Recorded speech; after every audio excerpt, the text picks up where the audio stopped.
year of independence, and we are grateful to God.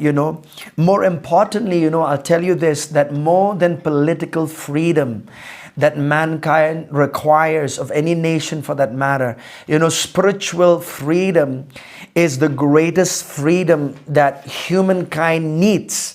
And we thank God for Jesus Christ, who came, to give us this freedom. And I know that, in our nation, there are many people, even right now, there are even in this wonderful nation of India, there are many people right now who have received political freedom as a nation, but still there are many more, in bondage of in need of spiritual freedom. And I'll tell you, that's the greatest freedom that Jesus Christ came to give us. And as a church, we have this responsibility, through the message of the gospel of Jesus Christ, to give to the unsaved world this freedom that is only available in Jesus. See, every freedom comes, by a price that is paid. It could be even political freedom. There were many lives that were lost, during this time that we received this freedom as a nation from the hands of the oppression of the Britishers. But at the same time, to receive the spiritual freedom that I and you have, Jesus had to pay the greatest price, and that was the price of his own precious blood on the cross of Calvary. So we're grateful to God. Thank God that we can enjoy both political and also spiritual freedom in our lives. Glory to God. Hallelujah. So church, let's turn our Bibles together today. And let me tell you this, what the Lord has laid on my heart to speak to you this day is something so important. And I believe that this topic that I want to be sharing with you today, it is something that needs to be restored in the church today. This has to be restored in the church. If we as believers, we want to see success. We want to see, success in all areas of our life. There is a pathway that God, there's a pathway that God has laid for us, as his children. And when we take that pathway in our life, we will see success, like that we could never experience in our life, even with our own efforts, unless we walk in the path that God has chosen for us. And the topic that I want to discuss with you this morning is this: serving others with a servanthood attitude. I want to talk to you about serving others with a servanthood attitude. This has been strong in my heart, and the Father spoke this to me, and when I was spending time, with the Lord, and when I was spending time, in preparing the things that I wanted to discuss, and the Lord laid this on my heart, the Lord laid this on my heart, and I began to pray about it. I began to, look at scriptures, what the Bible has to say concerning the topic that I want to share with you today, and the Father spoke these words to me, and I'm gonna read it. Just simple these words are. He said this. He says, "Many of my people wants to serve if there is something in it for them." Listen to that very carefully. When the Father spoke this word to me, I was really, really amazed. He said, many of my people wants to serve me if there is something in it for them. And this is something where, people nowadays, they want to serve if there is a financial agreement with them.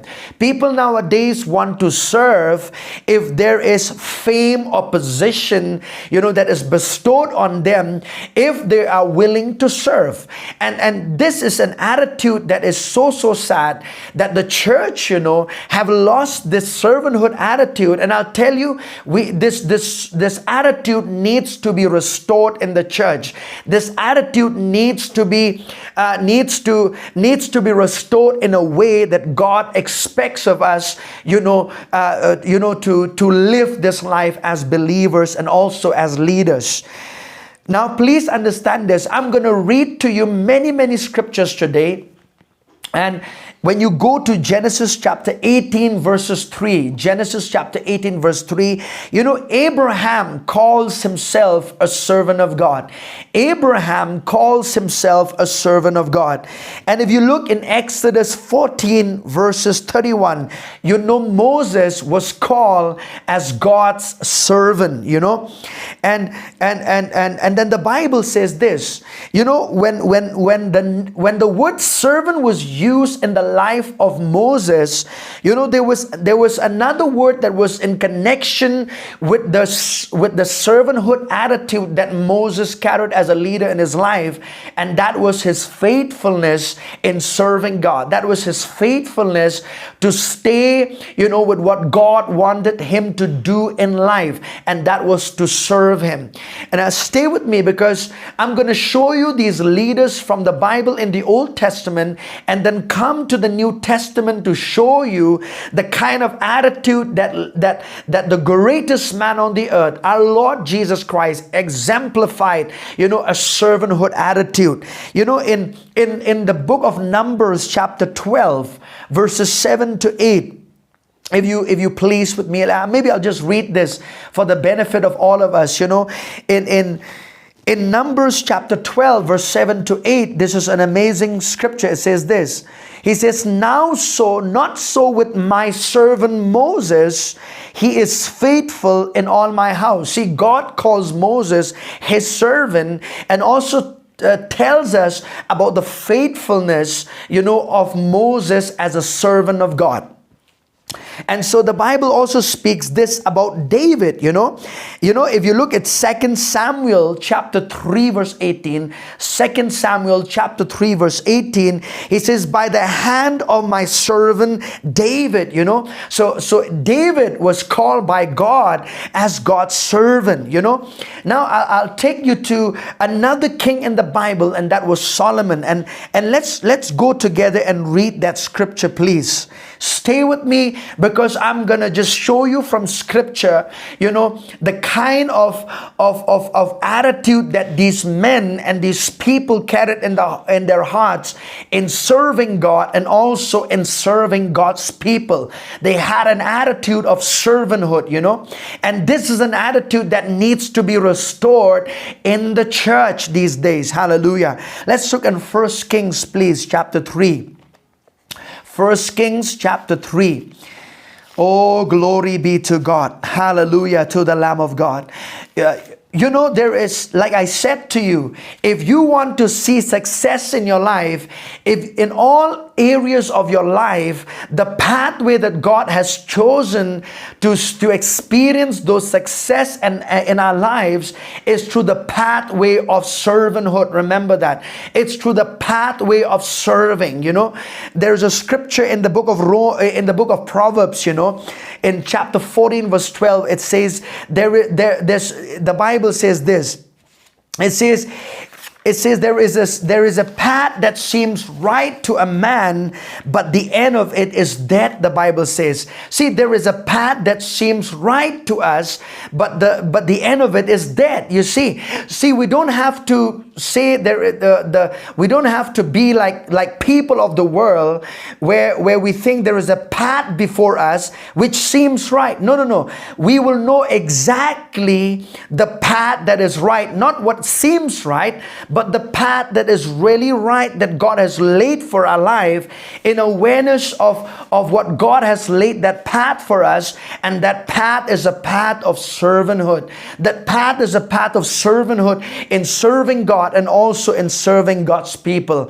Hallelujah. In 1 Kings chapter 3, I'm going to read this to you, concerning the life of King Solomon. King Solomon, when he was put to the throne as a king, the Lord spoke to him in a dream. And I want to show this to you because this is really amazing. Let's read please. From chapter 3 verses 7 of 1 Kings. It says this. "Now, O Lord my God, you have made your servant king." Listen to this. He's saying, "I am a servant king. You see, this is the attitude that all of us need to have.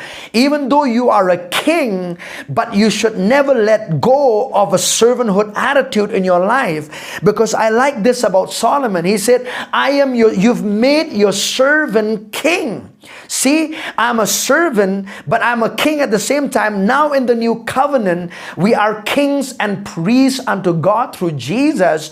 But at the same time, we maintain the servanthood attitude in serving God and also serving people in the body of Christ. I like this. Let's go further. He says, instead of my father David, but I am a little child, I do not know how to go out or come in.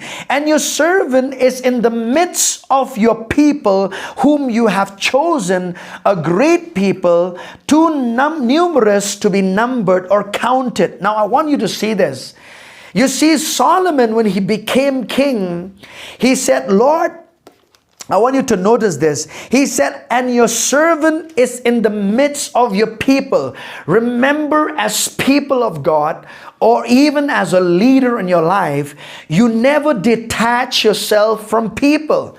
See, you are in the midst of your people. You are in the midst of people, serving them. See, a lot of people today, this is in fact, that is an imbalance that has happened in the body of Christ, where leaders have detached themselves from people, from the congregation, or also from the body of Christ, detaching themselves to be somebody in a position that they cannot be, they think that because they are leaders, they detach themselves and say, no, I'm going to just be here and on top and serve people and detach myself from people. See, I can understand that, yes, when you are in a position of leadership and authority, yes, you are in a position of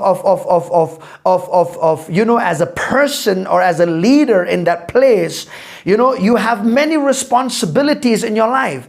But this is something that you need to understand, that even though you are a leader, remember this, that you have to be in the midst of your people, not detaching from them to serve them. See, that was the heart of King Solomon.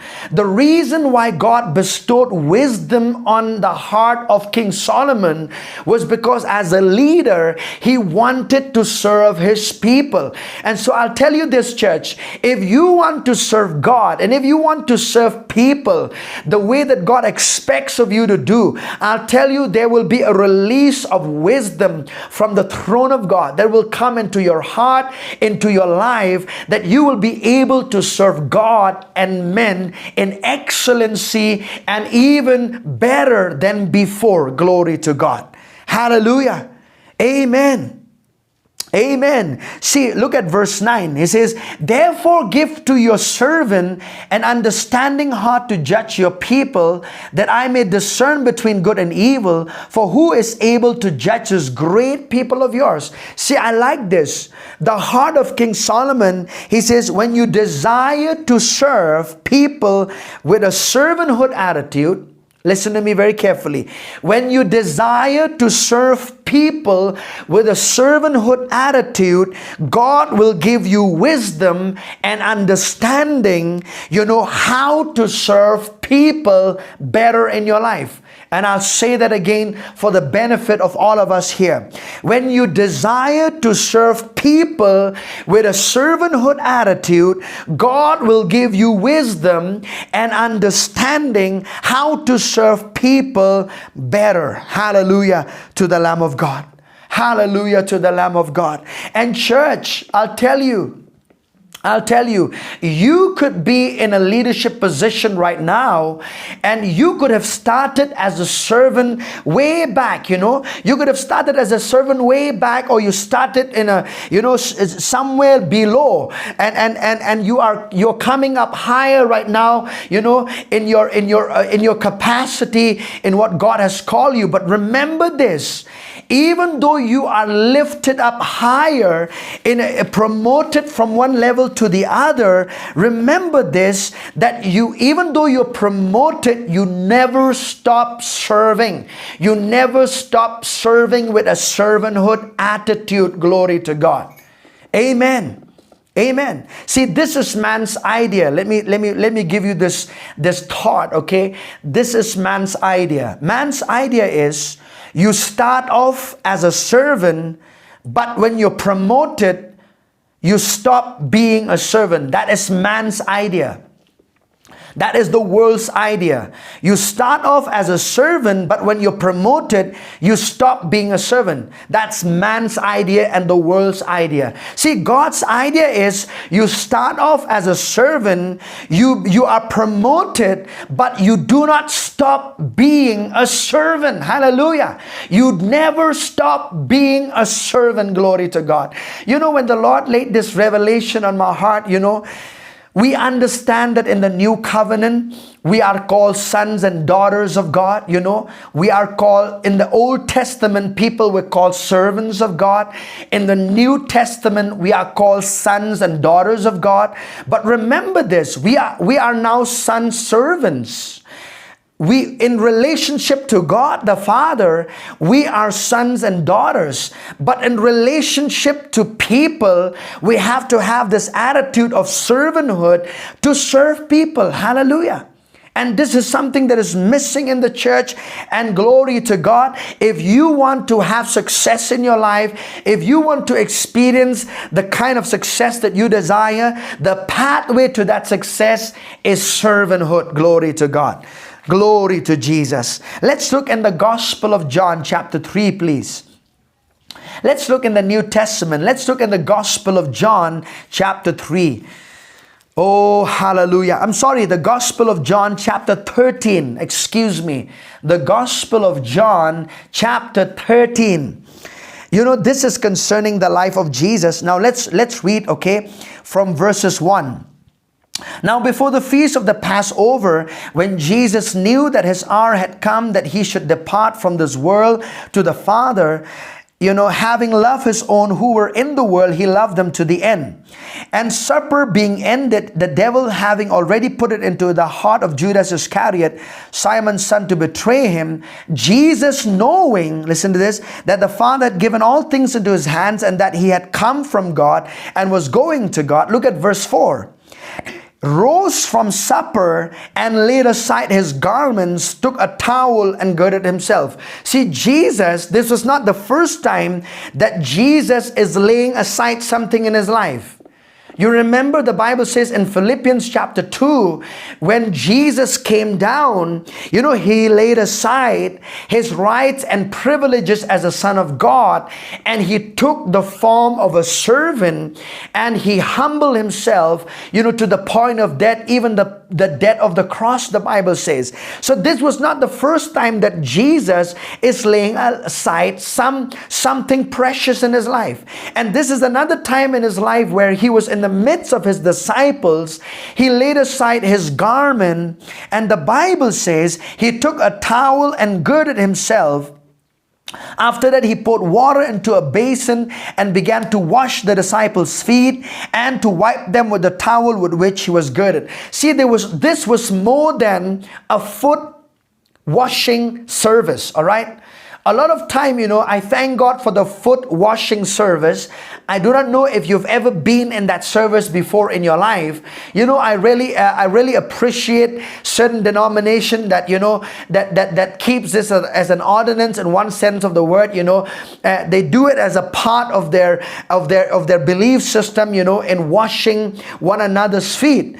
Maybe you've been in that service before. I've been in one service like that, and I've seen the power, and I've seen, you know, the presence of God manifested in just doing this, not doing it for the sake of just washing your feet, but really humbling yourself to the point to serve people.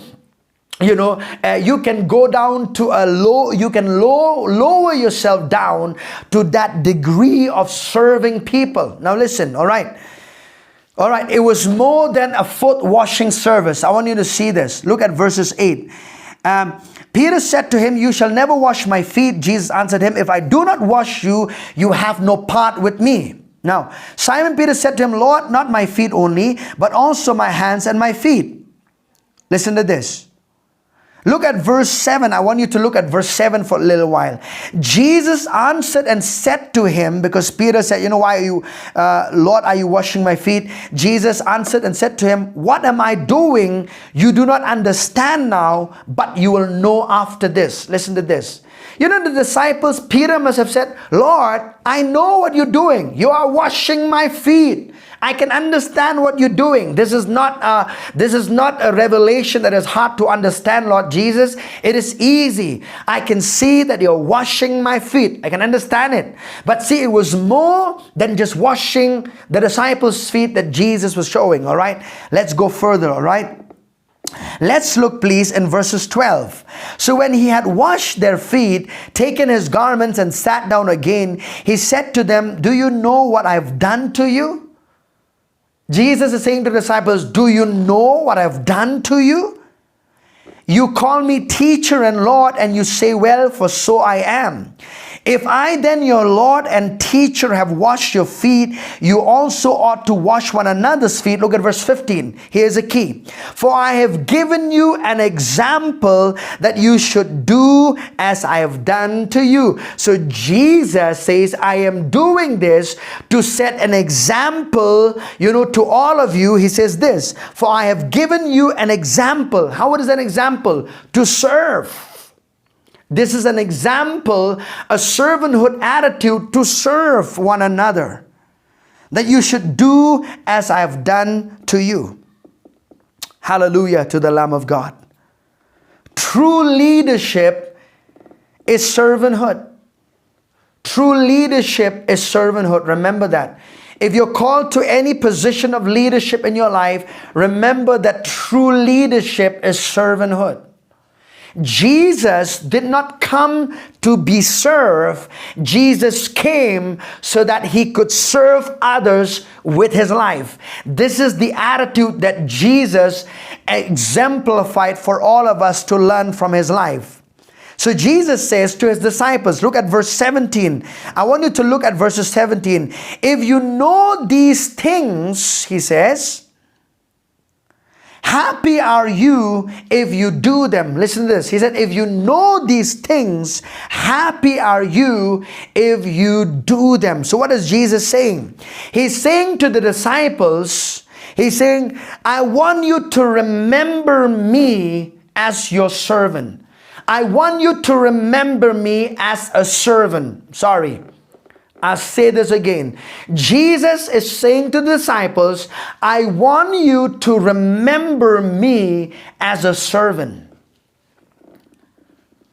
Hallelujah.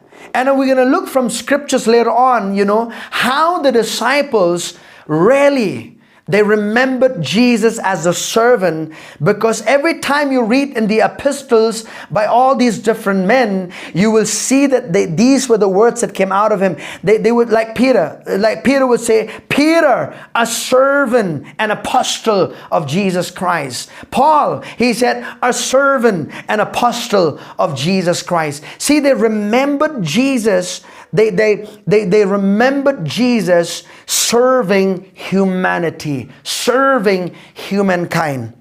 Listen to me very carefully. Let's go, please. Let's go, please, to the Matthew chapter 8, the Gospel of Matthew chapter 8. The Gospel of Matthew chapter 8. I want to show you something here, church. Hallelujah. Hallelujah. Serving others with a servanthood attitude. Serving others with a servanthood attitude. Chapter 8, and I'm going to read this. I'm going to read this scripture. Just take one scripture, and I'm going to say something with this, all right? In chapter 8, verses 9. For I am also a man under authority, having soldiers under me. This is the Roman centurion speaking to Jesus. When the Roman centurion came to Jesus for his servant who was sick, remember? And the Roman centurion is saying to Jesus, for I'm also a man under authority, having soldiers under me. And I say this to one, go, and he goes, and to another, come, and he comes, and to my servant, do this, and he does it. See, one of the things I want you to notice is this. If you call yourself a servant of God, then if what Jesus as your master instructs you to do, you do exactly as the master would have you do.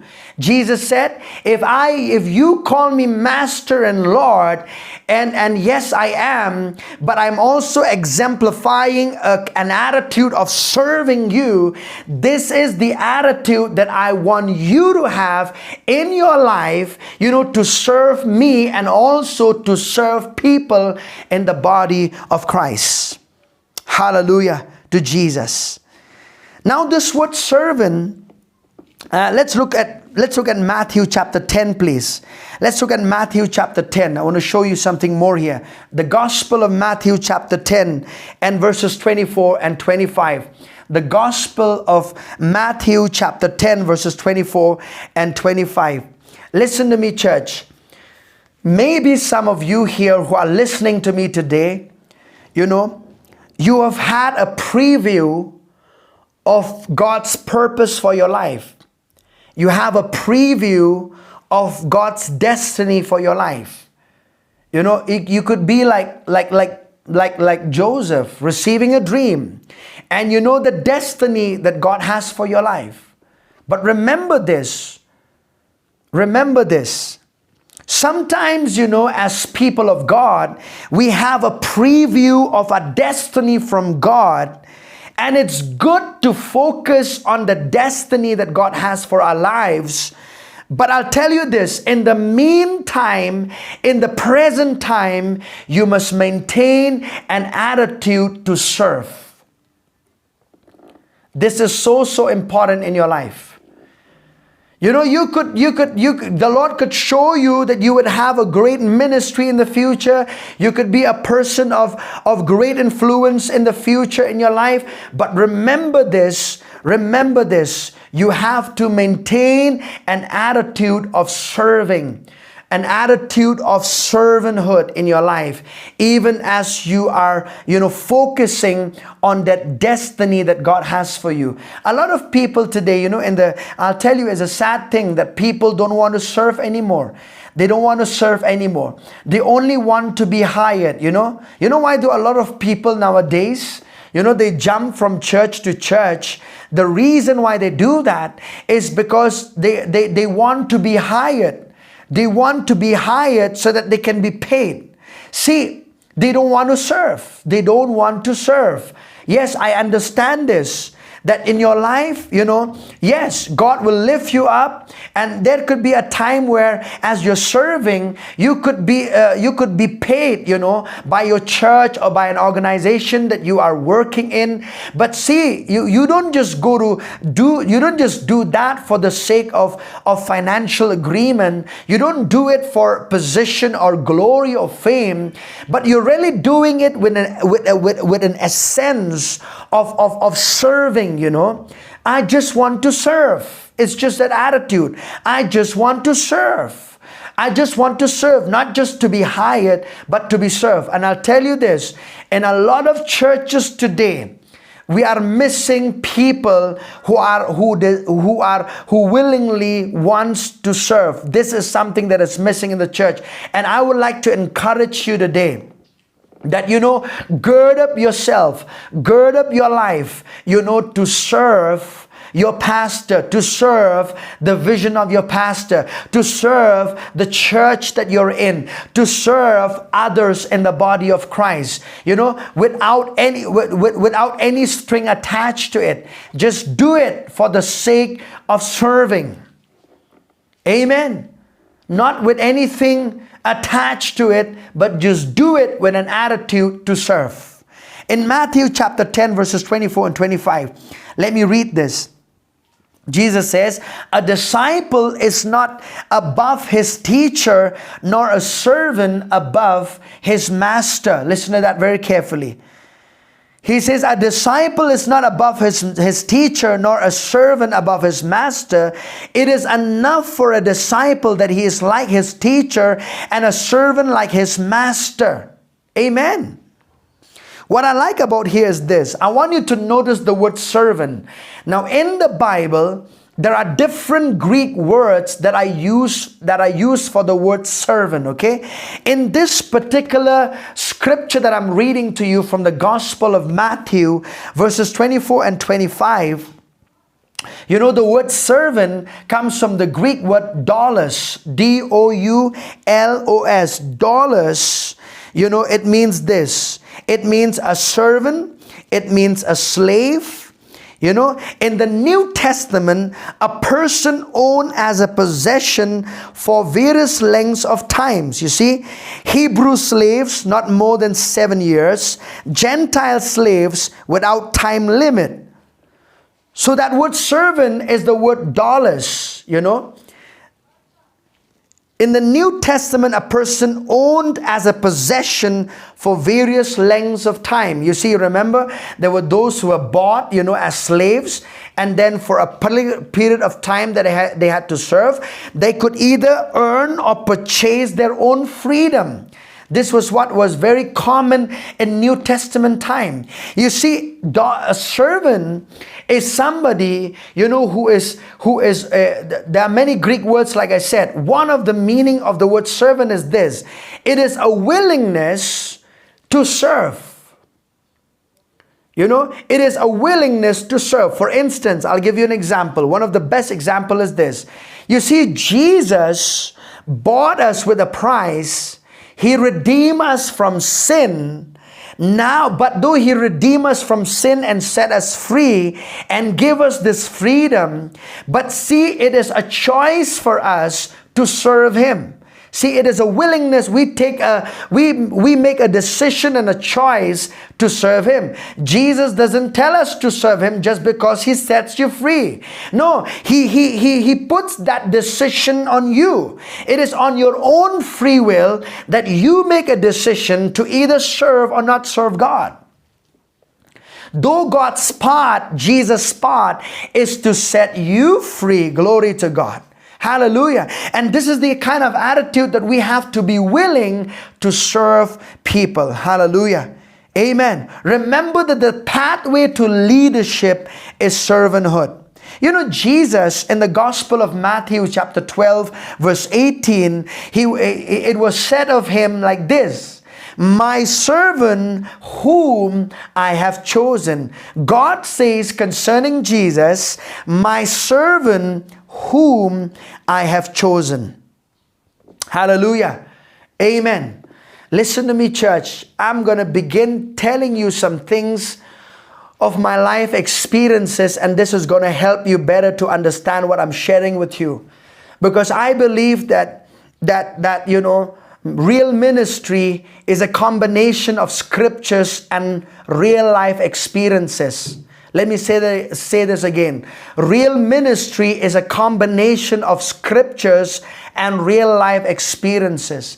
And I've experienced some things in my life, and I'll tell you this, that even though right now I am serving, I am serving you. But see, my capacity of serving now is different than before. Let me tell you this. When I began in the ministry, you know, when I was ordained on the year 2012, you know, into the ministry, I remember this, that way before that I was already serving my pastor, serving the church. But when I was ordained as a full-time minister of the gospel, I remember this, that when I was serving God and serving people, I was doing a lot of different things. You know, I'll give you an example. You know, I was cleaning the house of God, sweeping the house of God, cleaning my pastor's car, or helping with running errands for my pastor, whatever he needed help. You know, I was doing that for many, many years. And that was the capacity in which I was serving at that time, you see. But see, eventually, I'll tell you this. There is an anointing, there is a pool of anointing that is available. Listen to me, I'm going to quote something to you. There is a pool of anointing that will enable you to do anything that you need to do in order to serve. I'm going to say this again because this is important. There is a pool of anointing that will enable you to do anything that you need to do in order to serve. There is an anointing upon those who serve. Listen to me very carefully.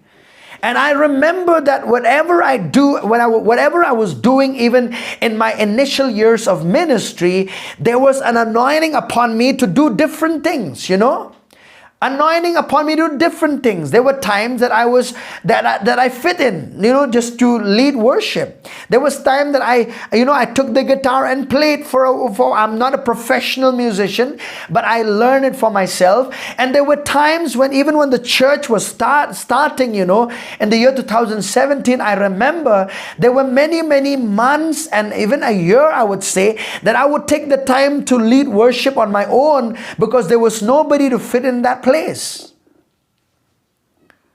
because others were not there that time. I'll tell you, there were different hats of service and serving that I was doing in my different years of my life. But see, even right now, I am still serving right now. So in your life, church, remember this: as you are promoted from one position to the other in your life, you never stop serving, and you never stop serving with a servanthood attitude in your life. Glory to God. Glory to the Lamb of God. Hallelujah. Hallelujah. Let me tell you this. There was a fight that happened, among the disciples.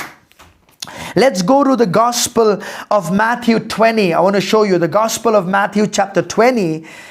And I'm going to read this to you, an incident in the Bible. Maybe let's go to Mark chapter 10. Let's go to Mark chapter 10. This is all right. This is okay. Mark chapter 10 and verses 35. If Mark chapter 10 verses 35. Let's read this. Then James and John, the sons of Zebedee, came to him saying, "Teacher, we want you to do for us whatever we ask." Look at this. What they were asking is amazing. And in fact, Salome, the mother of James and John, in fact, if you see in other scriptures, she came to Jesus and she asked for a favor, saying, "Jesus, I want you to do a favor for both of my sons. I want you to put them to your right, one to your right and one to the left." That kind of she was looking for a personal favoritism from Jesus. But look at what Jesus says now here. And he said to them, "What do you want me to do for you?" They said to him, "Grant us that we may sit one on your right hand and the other on your left in your glory." Verses 38, "But Jesus said to them, you do not know what you ask. Can you drink the cup that I drink and be baptized with the baptism that I am baptized with?" And they said to him, "We can." And Jesus said to them, "You will indeed drink the cup that I drink, and with the baptism I am baptized with you will be baptized." Look at this. "But to sit on my right hand or on my left hand is not mine to give, but it is for those for whom it is prepared." One translation would say, it is the responsibility of the Father to put people in the right hand or to my left. It is not my responsibility to do that. Look at verse 41. "And when the 10 heard it, they began to be greatly displeased with James and John." One translation says they lost their temper. These 10 disciples, when they heard James and John asking a request from Jesus to put them to the right hand and to the left, the Bible says these 10 other disciples, they lost their temper. They got angry at both these two people, because they were looking for a personal favoritism from Jesus. And the Bible says this, I like it. "But Jesus," verse 42, "but Jesus called them to himself and said to them," see, Jesus knew what was happening. You know that those who are considered rulers over the Gentiles lord it over them. You know, the Gentile leaders, they control people, lord it over them. And the great ones exercise authority over them. Look at this. Yet it shall not be so among you, but whoever desires to become great among you shall be your servant. So if you want to be great in the kingdom of God, you have to learn to be a servant of all, the Bible says. Hallelujah. You have to learn to be a servant of all. There is a song that I learned many years ago. Many years ago, I learned this song from my pastors. You know, my pastors that I was with many years ago. There's a song that says, "If you want to be great in God's kingdom,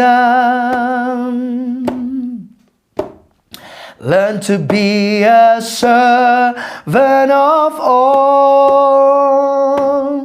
If you want to be great in God's kingdom, learn to be the servant of all." You see, that was what Jesus spoke to the disciples. He said this, and whoever of you desires to be first shall be slave of all, shall be servant of all. Look at verse 45. This is an amazing scripture. Look at what Jesus speaks. "For even the Son of Man did not come to be served, but to serve and to give his life a ransom for many." What did Jesus did? Church, listen.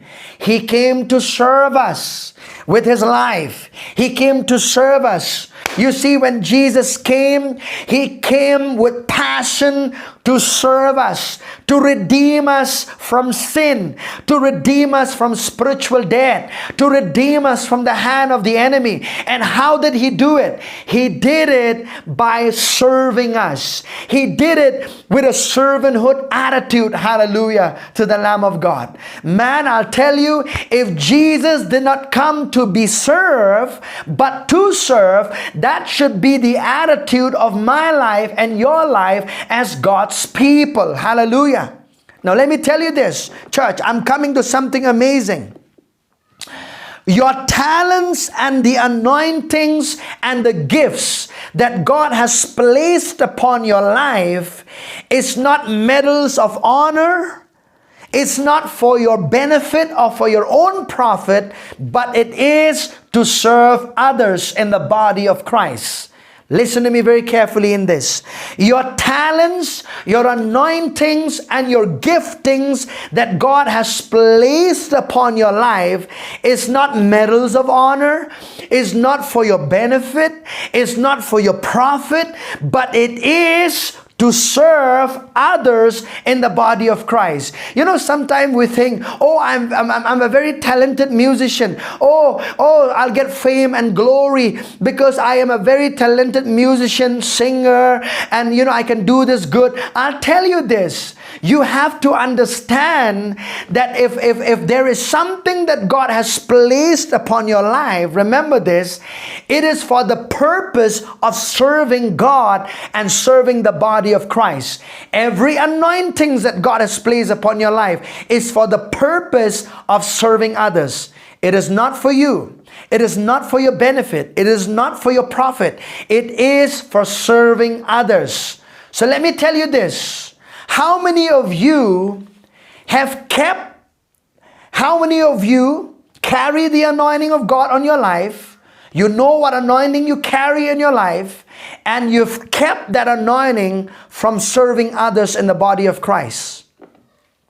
How many of you carry an anointing of God in your life and you've kept yourself from that anointing of giving service to others in the body of Christ? I'll tell you, there are a lot of people today who think that because of the gifts and talents and anointing that God has placed for their life, it's for their glory, it's for their fame, or it is for them to be,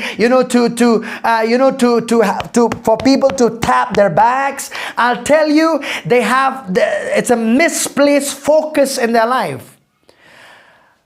But you should be thinking, oh Lord, I thank you for these gifts, for these talents and these anointings that you have poured upon my life. And how can I serve you? And how can I serve others with this anointing that you have placed upon my life? That should be the desires of your heart. Let's go to 1 Corinthians chapter 12. And I'm going to read this to you from the New Living Translation, all right? I'm going to read this to you from the New Living Translation. 1 Corinthians chapter 12 verses 7 says this. Listen, church, it says this. A spiritual gift is given to each of us so we can help each other. Oh, glory to God. I'll read that again. A spiritual gift is given to each of us so we can help each other. Hallelujah. We can help each other. We can serve others in the body of Christ. We can serve others in the body of Christ with the anointing that God has placed upon your life. Amen. I'll say this again. There is a pool of anointing that is made available for those who serve.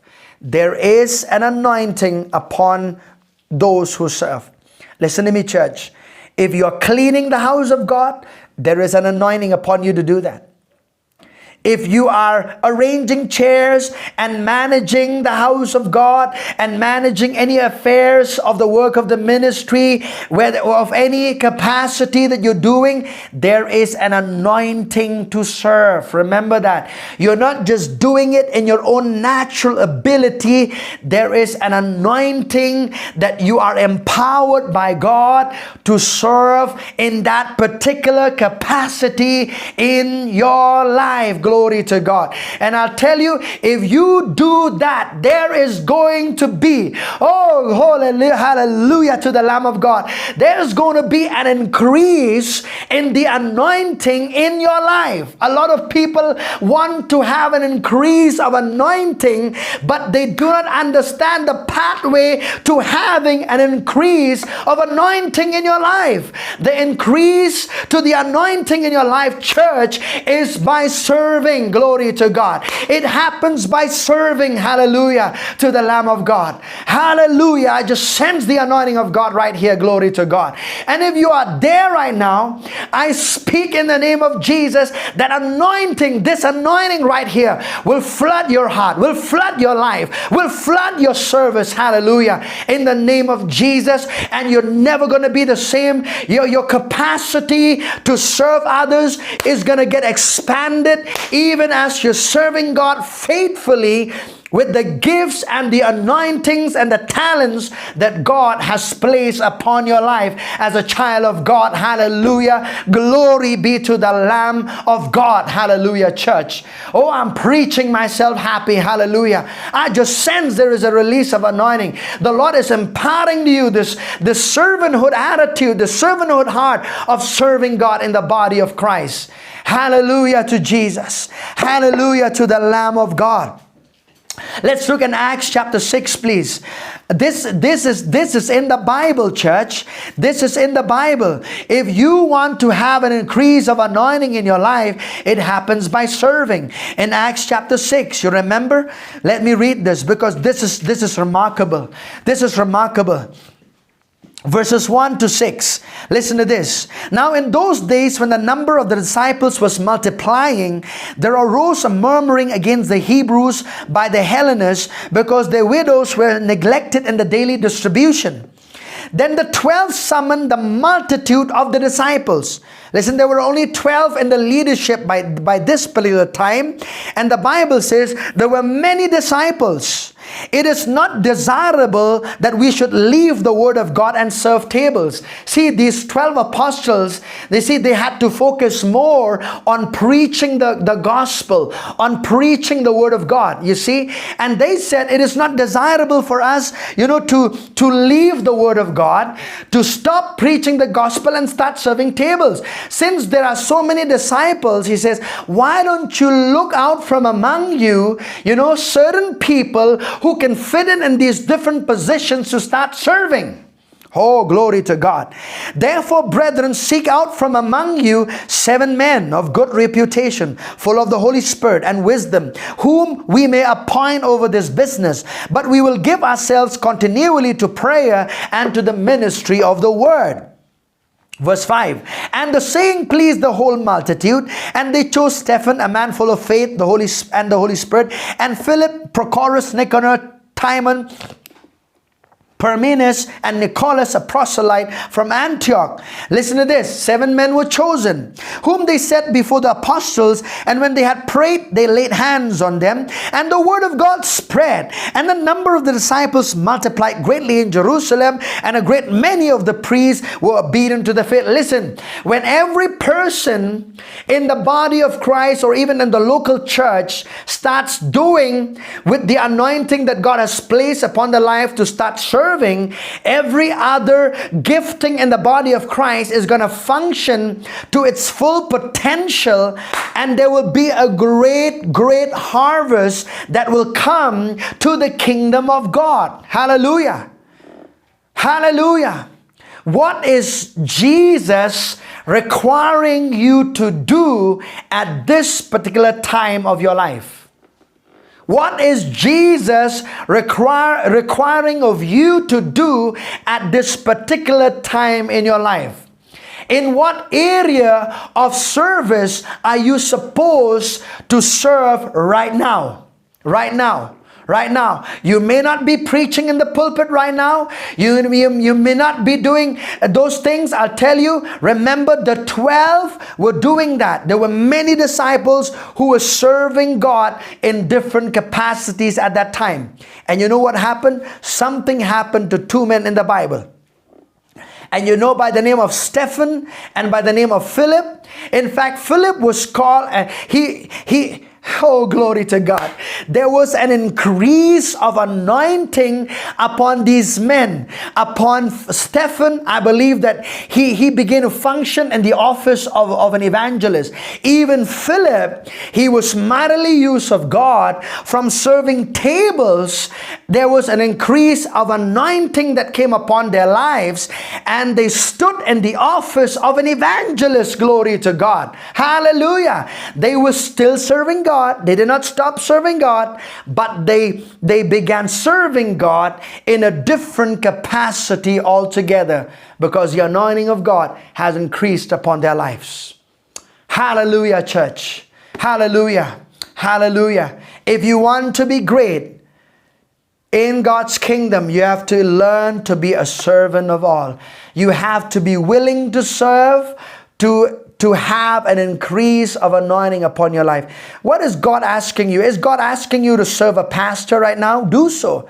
Is God asking you, to serve, a man or a woman of God at the season of your life? Do so faithfully. Do so with being loyal to that leadership in your life. There are a lot of people who quickly wants to come out of serving their pastors or serving their leaders, and they're not even ready yet for the assignment that God has for their life. And when they are walking in their life with God, they collapse in the middle, and they don't understand why I am not enjoying my life to the full potential of what God has called me, because they were quick to come out of that place of serving God that God required of them at that particular time in their life. Don't be quick to move. Don't be quick. Don't be quick to move out of that serving area that God has called you to do. Stay in it. And I'll tell you this, God will lay it on the hearts of your leaders. God will lay it on your heart. And even though if you leave that position of serving and will serve in another capacity, you will move from that position to another position. You will have a transition from one position to the other by the grace and anointing of God. You will not do it in your own ability. You'll not push your way forward. You'll not push your way to do something that you're not supposed to do yet. But you'll not do something in your own natural effort, but there will be an anointing for you to shift to that higher place of serving other people in the body of Christ. Hallelujah. Oh, glory to God. Glory to the Lamb of God. Glory to the Lamb of God. Let's look at these words. Let's look at Apostle Paul, 1 Corinthians chapter 9, verse 19. I'm about to finish. Stay with me, church. 1 Corinthians chapter 9, verses 19 says this. 1 Corinthians chapter 9, verses 19 says this. Hallelujah. It says this. For though I am free from all men, I have made myself a servant to all, that I might win the more. Listen to this. When you have a servanthood attitude, you will win many to the kingdom of God. When you have a servanthood attitude, you will win many to the kingdom of God. Remember, Paul the Apostle says, for though I am free from all men, I'm not under the control of any person in my life.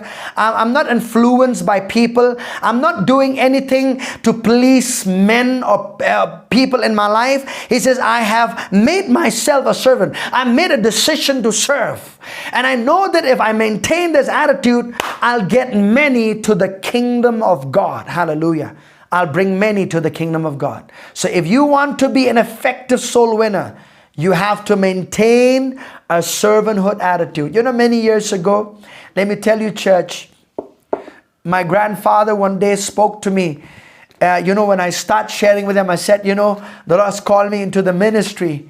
And he began to say, do you know what that means, son? It means you have to get yourself, you have to really lower yourself and serve people. Are you ready to do that? He began to say, you have to serve people. Are you ready to do that?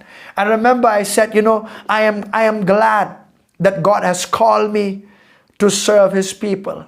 I am glad that God, has anointed my life to serve people.